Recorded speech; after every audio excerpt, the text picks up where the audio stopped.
Hello guys! So may gusto nga lang ako sa inyong i-share. So tambay ka pa rin ba hanggang ngayon? Wala ka pa rin mahanap na trabaho? Alam mo kung bakit? Kasi lahat ng ino-offer sa'yo, tinatanggihan mo. Ayaw ka ng ayaw, kaya siya ganito, kaya siya ganyan.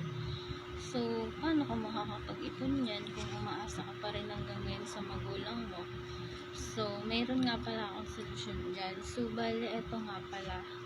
May ipon diary, tsaka itong Diary of a Pulubi.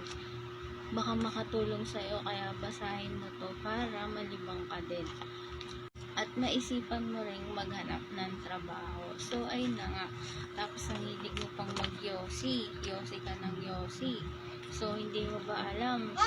Kung sa 30 days na yan, meron kang 600 pesos. Tapos, hingi ka pa ng hingi sa magulang mo. Kung ako sa'yo, iniipon mo na lang yan. Kaya sa mga gustong magkaroon ng ganitong libro, check nyo na lang yan guys sa Yellow Basket. Baka makatulong po sa inyo.